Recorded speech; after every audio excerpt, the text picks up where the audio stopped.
साल 2022 की साइंस की सबसे बड़ी खबरें। वैसे तो विज्ञान की हर खबर बड़ी होती है, हर प्रयोग नया होता है, इनोवेशन समाज को कुछ दे जाता है। आज के इस वीडियो में आप जानेंगे विज्ञान की बड़ी घटनाओं के बारे में। इसमें है अंतरिक्ष, पृथ्वी, समुद्र, आपदाएं और तकनीक विकास के साथ साथ रोबोट भी शामिल हैं। शुरुआत करते हैं ऐसी खबर से जो हम इंसानों यानी होमो सैपियंस का भविष्य तय करेगी। कौन सी महिला माँ बनेगी, कौन सा पुरुष पिता बनेगा, यह खबर वह तय करेगी, यानी सिंथेटिक भ्रूण। अब क्या सिंथेटिक बच्चे पैदा होंगे? आखिरकार सिंथेटिक भ्रूण बनाने की जरूरत किसी बायोटेक फर्म को क्यों पड़ रही है? एक बायोटेक कंपनी ने कहा कि अब वह इंसानों का भ्रूण सिंथेटिक तौर पर विकसित करेगा। भ्रूण बनाने का मतलब सिंथेटिक जीवन को जन्म देना, यानी इंसानों का भविष्य नकली होने वाला है। इंसानों ने ऐसे रोबोटिक उंगली भी बना ली है जो इंसानी त्वचा से बनी है, यानी वो फील कर सकती है, वो दिखती भी इंसानी उंगली जैसी है। खास बात जानेंगे, ये बिना टूटे मुड़ सकती है, घूम सकती है, अगर इसे चोट लग भी जाए तो घाव खुद ब खुद भर जाते हैं, यानी ये उंगली अपने आप ठीक हो जाती है। इसे बनाने वाले साइंटिस्ट आया कि सिलिकॉन से बने रोबोट्स दूर से तो अच्छे लगते हैं, असली भी, लेकिन पास आते ही भ्रम टूट जाता है। इस उंगली के ऊपर आपके हल्का सा पसीना भी दिखाई देगा।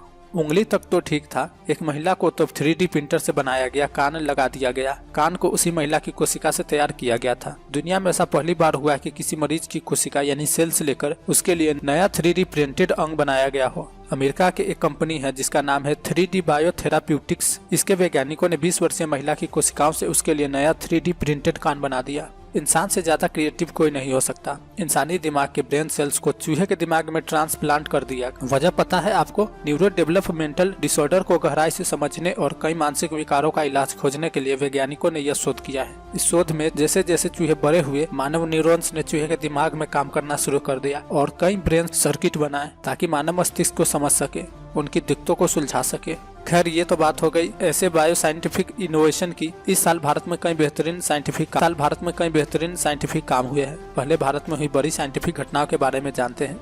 इनमें से ज्यादातर स्पेस साइंस से जुड़ी है। पहली खबर श्रद्धांजलि की है। हम याद करेंगे मंगलयान को। इसरो के मंगलयान मिशन का अंत हो चुका है। 8 साल 8 दिन के बाद इस शानदार अंतरिक्ष मिशन का ईंधन और बैटरी खत्म हो चुकी है। अब भारत के मंगलयान से किसी तरह की कोई खबर नहीं आई। मिशन सिर्फ 6 महीने के लिए भेजा गया था, लेकिन इसने लगातार 8 सालों तक बेहतरीन काम किया। इसरो ने 4 साल बाद देश का सबसे भारी रॉकेट LVM-3 लॉन्च किया था। लॉन्चिंग श्रीहरिकोटा स्थित सतीश धवन स्पेस सेंटर से हुई थी। यह रॉकेट अपनी बड़ी सी नाक से ब्रिटिश कंपनी का सैटेलाइट ले गया। इस बार की लॉन्चिंग काफी महत्वपूर्ण थी क्योंकि इससे पहले इस रॉकेट से 2019 में लॉन्चिंग हुई थी। इस रॉकेट में 36 सैटेलाइट स्पेस में भेजे गए थे। सिर्फ इतना ही नहीं, इसरो ने इस साल का एक जरूरी सैटेलाइट ओशियनसेट 3 लॉन्च किया था। इसमें भूटान के लिए खास रिमोट सेंसिंग सैटेलाइट था। इसके अलावा 7 निजी नैनो सैटेलाइट भी। सबसे बड़ी खबर ये थी कि देश में पहली बार किसी निजी कंपनी ने अपना पहला रॉकेट लॉन्च किया। देश में निजी विक्रम-S श्रीहरिकोटा से सफलतापूर्वक लॉन्च हो गया। भविष्य में इसरो इन रॉकेटों की मदद से ज्यादा सैटेलाइट लॉन्च कर पाएगा, यानी अब भारत में भी एलन मस्क की कंपनी स्पेसएक्स की तरह निजी रॉकेट उड़ान भरेंगे। एक खबर और अच्छी है कि इसी साल इसरो को एक नए प्रमुख डॉक्टर S सोमनाथ मिले। वो डिपार्टमेंट ऑफ स्पेस के सेक्रेटरी बनाए गए। उन्होंने पद ग्रहण करने के बाद ही सफलता के झंडे गाड़े। 14 फरवरी 2022 की सुबह 5:59 पर उन्होंने अपने भरोसेमंद रॉकेट PSLV C52 से इस साल की पहली लॉन्चिंग यानी EOS-4 सैटेलाइट को सफलतापूर्वक अंतरिक्ष में स्थापित करवा दिया। अब जब अंतरिक्ष की बात हो ही रही है तो बाकी देशों के मिशन को कैसे भूल सकते हैं। इस साल 3 बड़े अंतरिक्ष मिशन पूरे किए गए। पहला था जेम्स वेब स्पेस टेलीस्कोप, दूसरा डार्ट मिशन और तीसरा Artemis 1 mission. James Webb space telescope की लॉन्चिंग पिछले साल 25 दिसंबर 2021 को हो गई थी, लेकिन वह 1 महीने बाद अपने सही स्थान पर पहुंचा था। करीब 40 दिन बाद उसने ऐसी तस्वीरें भेजनी शुरू की जिसने पूरी दुनिया की आंखें खोल दी। यहाँ तक तो ठीक था भाई साहब, नासा ने पूरा का पूरा स्पेस क्राफ्ट ले जाकर एस्ट्रॉयड से टकरा दिया। डार्ट मिशन डिडीमोस एस्ट्रॉयड के चंद्रमा डाइमोरफोस से टकराया। टक्कर सटीक हुई है, यानी भविष्य में धरती को ऐसे एस्ट्रॉयड के हमलों से बचाया जा सकेगा। जैसे ही उनके आने का पता चलेगा, उनकी तरफ धरती से स्पेस क्राफ्ट छोड़ दिया जाएगा ताकि वो दूर अंतरिक्ष में ही अपना दिशा बदल ले। सफलता भी मिली। अमेरिकी अंतरिक्ष एजेंसी नासा ने 50 साल बाद चंद्रमा के लिए कोई मून मिशन भेजा था। नाम तो पता ही होगा आपको, यानी आर्टेमिस 1। दुनिया के सबसे पहले रॉकेट SLS से चंद्रमा का चक्कर लगाकर वापस आने के लिए ओरियन स्पेस क्राफ्ट भेजा। मिशन सफल रहा। स्पेस क्राफ्ट अपना काम करके वापस भी आ गया, यानी आर्टेमिस 3 मिशन में इंसानों को 6-7 दिन के लिए चंद्रमा की सतह पर रहने के लिए भेजा जाएगा। अब आप अमेरिका की बात करेंगे तो चीन को कैसे भूल सकते हैं। चीन ने अपना स्पेस स्टेशन बना लिया है। अब वहाँ उसके अंतरिक्ष यात्री रह रहे हैं। हाँ, वो बात तो अलग है कि स्पेस स्टेशन बनाने के चक्कर में उसके कई रॉकेट्स अनियंत्रित होकर धरती पर आ गिरे, जो हमेशा के लिए कई देशों के लिए खतरा बनते हैं। शूटिंग हो रही है। एलन मस्क की कंपनी स्पेसएक्स, जेफ बेजोस की ब्लू ओरिजिन और कई अन्य कंपनियां लोगों को अंतरिक्ष की सैर करा रहे हैं। यानी अगले कुछ सालों में अंतरिक्ष में पर्यटन बेहद सामान्य घटना होगी। भले ही आप अंतरिक्ष के दरवाजे तक जाकर जीरो ग्रेविटी महसूस करके वापस चले आए, लेकिन अंतरिक्ष के दरवाजे से पृथ्वी को देखना भी अपने आप में बड़ी बात है। आप कल्पना भी नहीं कर सकते हैं कि पृथ्वी के करीब कितने एलियन हो सकते हैं। हाल ही में एक वैज्ञानिक ने दावा किया कि हमारे सौर मंडल में 40 डेसिलियन इंटरस्टेलर ऑब्जेक्ट हो सकते हैं, जो बेहद चौंकाने वाली संख्या है। अमेरिका अब एलियन यानों को लेकर काफी गंभीर नजर आ रहा है। इसके लिए पिछले साल अमेरिकी रक्षा विभाग ने यूएपी टास्क फोर्स भी शुरू की थी। ये तब है जब पृथ्वी की कई जगहों पर इन एलियन यानों के दिखाई देने की खबरें मिली थी। लेकिन सोचिए, अगर ये एलियन यान कुछ नहीं बल्कि असंख्य हो तो। एलियन हंटर और हार्वर्ड के खगोल शास्त्री एबी लोएब एक बार फिर एक शोध के साथ वापस आए हैं। इस बार उन्होंने दावा किया कि हमारे सौर मंडल में 4 क्विंटलियन एलियन स्पेसक्राफ्ट छिपे हो सकते हैं। अब ये भी जान लीजिए कि 4 क्विंटलियन कितना होता है। तो छिपे हो सकते हैं। अब ये भी जान लीजिए कि 4 क्विंटलियन कितना होता है, यानी 4,000,000,000,000,000,000,000। जाहिर यह है कि संख्या बहुत ज्यादा बड़ी है। अब इतनी उड़न तस्तरियों को हमारे सौर मंडल में उड़ने की कल्पना कीजिए। लगभग हर साल ब्लैक होल खोजे जाते हैं, उन्हें लेकर स्टडी की जाती है, लेकिन हमारी आकाशगंगा के बीच भी एक ब्लैक होल है। खगोलविदों ने मिल्की वे के केंद्र की अब तक की सबसे साफ तस्वीर ली, जिसमें ब्लैक होल भी दिखाई दे रहा है। इस ब्लैक होल का नाम है सेजिटेरियस ए। यह कुछ सेकंड के लिए दिखता था, फिर गायब हो जाता था। ये इतना बड़ा है कि इसमें 43 लाख सूरज समा सकते हैं। ये धरती से करीब 27,000 प्रकाश वर्ष दूर है। बृहस्पति ग्रह को भी पृथ्वी से प्यार है, इसलिए तो वो 59 सालों बाद नजदीक आया था। सौर मंडल का सबसे बड़ा ग्रह जुपिटर धरती के नजदीक आया। आमतौर पर धरती से जुपिटर की दूरी अधिकतम दूरी 96 करोड़ किलोमीटर रहती है, लेकिन 25 से 26 सितंबर को यह दूरी घटकर 59 करोड़ किलोमीटर हो गई थी। इससे पहले हमारी धरती के इतने पास जुपिटर ग्रह अक्टूबर 1963 में आया था। चांद की सतह पर 2 गड्ढे मिले, जो एक रहस्यमय रॉकेट की, लेकिन उसके आसपास कहीं भी रॉकेट के बूस्टर या हिस्से का कोई अता पता नहीं चल रहा है। यह टक्कर 4 महीने पहले हुई थी। तस्वीरें नासा के LRO ने ली है। वैज्ञानिकों को समझ नहीं आ रहा है कि रॉकेट के एक हिस्से की टक्कर से 2 गड्ढे कैसे बन गए। पहली बार इंसानी कचरे की वजह से चांद पर गड्ढे बने थे। कायदे से यह हैरानी की बात है कि हम इंसान धरती के साथ साथ स्पेस और अन्य ग्रहों उपग्रहों को गंदा कर रहे हैं। वैज्ञानिकों को हमारी आकाशगंगा के केंद्र में ऐसे सूक्ष्म कण मिले हैं जो मिलकर RNA बनाते हैं। अब सवाल ये उठ रहा है कि क्या हमारी उत्पत्ति की वजह आकाशगंगा के केंद्र में मौजूद है? क्या हमारे पूर्वज या धरती पर मौजूद किसी भी प्राणियों के पूर्वजों की पैदाइश और विकास गैलेक्सी के बीच हुई थी? आकाशगंगा के बीच में कुछ ऐसे मॉलिक्यूलर बादल है जहाँ पर भारी मात्रा में ऐसे अति सूक्ष्म कण पाए गए हैं जो RNA का निर्माण करते हैं। इस बादल में विभिन्न प्रकार के नाइट्राइल्स मिले हैं। ये कण अकेले बेहद टॉक्सिक होते हैं, लेकिन जैसे ही उपयुक्त वातावरण में आते हैं ये जीवन की उत्पत्ति के लिए कार्य करने लगते हैं। साल के शुरुआत में ही रूस ने यूक्रेन पर हमला कर दिया।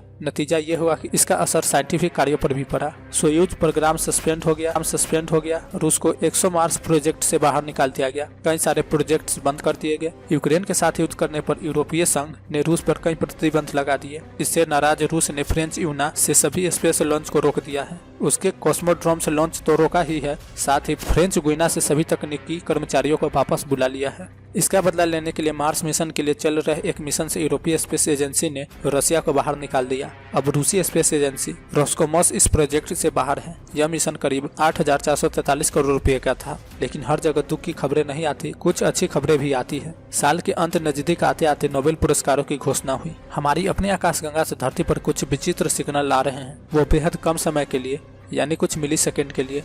वैज्ञानिक ये समझने की कोशिश कर रहे हैं कि हमारी आकाशगंगा यानी मिल्की वे के अंदर ही कोई ऐसी सभ्यता या एलियन ग्रह तो नहीं जहां से हमें ये संदेश मिल रहे हैं। वैसे तो ये कहानी शुरू होती है पिछले साल से, लेकिन इस सिग्नलों में आ रहे संदेशों को समझने का प्रयास अभी चल रहा है, क्योंकि ये नया है। ताकि एक इंसान एक जगह से पूरे ग्रह पर कैसे फैल गए। स्वीडन के प्रोफेसर पावो की रुचि हमारे पूर्वजों से प्राप्त पुराने और खराब हो चुकी जेनेटिक सामग्री के सिक्वेंसी में थी। कई लोगों ने सोचा कि ये एक असंभव चुनौती थी, लेकिन पावो ने पहली बार 40,000 साल पुराने हड्डी के टुकड़े से DNA सिक्वेंसिंग की। इससे मानव विकास के कई सवालों के जवाब मिले। साल 2022 का फिजिक्स का नोबेल पुरस्कार 3 फिजिसिस्ट को दिया गया। यह एलन स्पेक्ट, जॉन क्लोसर और एंटन जिलिंगर। तीनों ने क्वांटम इंटेगलमेंट पर अलग अलग प्रयोग किए हैं। भविष्य में इसकी मदद से बड़े बड़े सुपर डुपर क्वांटम कंप्यूटर बनाए जा सकते हैं। क्वांटम संचार हो सकता है, वह भी अंतरिक्ष में एक ग्रह से दूसरे ग्रह तक बिना किसी बाधा के। ऊर्जा बढ़ाई जा सकती है, अंतरिक्ष से ऊर्जा ली और लाई जा सकती है। साथ ही 100 GB के डेटा कंप्रेस करके 1 GB के मेमोरी कार्ड में रख सकते हैं। क्वांटम इंटेगलमेंट का सबसे बड़ा फायदा भविष्य में जो होगा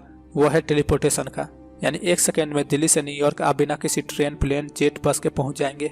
केमिस्ट्री का नोबेल पुरस्कार जिस तकनीक को मिला है वह कैंसर का इलाज कर सकती है, डीएनए में बदलाव कर सकती है, प्लास्टिक कचरे से निजात दिला सकती है, आपके घर को सुरक्षित बना सकती है, शॉर्ट सर्किट से लगने वाली आग से बचा सकती है, यानी आपके जीवन की हर समस्या का समाधान कर सकती है। इस साल धरती ने भी बहुत डराया। प्राकृतिक आपदाओं का साल था, लेकिन कुछ घटनाओं ने हैरान कर दिया, वैज्ञानिकों को सोचने के लिए मजबूर कर दिया, जैसे पाकिस्तान की बाढ़, टोंगा ज्वालामुखी का फटना, इंडोनेशिया का भूकंप, न्यूजीलैंड के पास दक्षिणी प्रशांत महासागर में इतना भयानक ज्वालामुखी विस्फोट हुआ कि धरती के चारों तरफ हवा के दबाव की एक लहर यानी शॉक वेव 2 बार दौड़ गई। ज्वालामुखी से शुरू हुई शॉक वेव उत्तरी अफ्रीका में जाकर खत्म हुई और फिर वहां से वापस उठी तो ज्वालामुखी तक आ गई। जैसे तालाब में कंकड़ फेंकने से लहर उठती है, इस ज्वालामुखी का नाम है टोंगा। इसके धमाके की आवाज 2300 किलोमीटर दूर तक स्पष्ट सुनाई दी, यानी दिल्ली से चेन्नई की दूरी। सिर्फ इतना ही नहीं, शॉक वेव की वजह से 4 फीट ऊंची लहरों की सुनामी आई, जिससे काफी नुकसान हुआ। इस साल यूरोप का कोई हिस्सा ऐसा नहीं बचा था जो भयानक गर्मी की चपेट में न रहा हो। बढ़ते तापमान से फ्रांस, ग्रीस के जंगलों में भयानक आग लग गई थी। ग्रेटर ब्रिटेन में घर जल रहे थे। स्पेन और पुर्तगाल में तापमान संबंधी दिक्कतों की वजह से 1000 से ज्यादा हो चुकी थी। पारा 40 डिग्री सेल्सियस पर पहुंच गया था। यूरोप बर्फ की तरह पिघल रहा था। सही मायनों में पूरे यूरोप ने पहली बार क्लाइमेट इमरजेंसी देखी थी। इस साल मध्य जून में पाकिस्तान लगातार भीग रहा था भयानक मानसूनी बारिश से। पाकिस्तान की राष्ट्रीय आपदा प्रबंधन प्राधिकरण ने कहा था कि 3.30 करोड़ से ज्यादा लोग प्रभावित थे। 10 लाख घर क्षतिग्रस्त हो चुके थे। पाकिस्तान का 1/3 हिस्सा पानी में डूब चुका था। अब बात कर रहे हैं इंडोनेशिया के भूकंपों की। सबसे ज्यादा ज्वालामुखी वाला देश भयानक भूकंप से परेशान हुआ। 270 लोग मारे गए थे, सैकड़ों लोग लापता हो गए। हालांकि इंडोनेशिया में भूकंप, ज्वालामुखी और सुनामी तीनों का खतरा हमेशा बना रहता है। साल 2015 से लेकर इस साल तक दुनिया का तापमान बहुत तेजी से बढ़ा। इसका सबसे ज्यादा नुकसान भारत, पाकिस्तान और बांग्लादेश को भुगतना पड़ रहा है। इस बात का खुलासा विश्व मौसम विज्ञान संगठन यानी WMO ने किया है। इसकी रिपोर्ट में इन तीनों देशों के लिए भयानक आपदाओं वाले भविष्य की आशंका जताई गई थी। जलवायु परिवर्तन की असर की वजह से पक्षियों की एक प्रजाति विलुप्त होने के कगार पर आ पहुंची।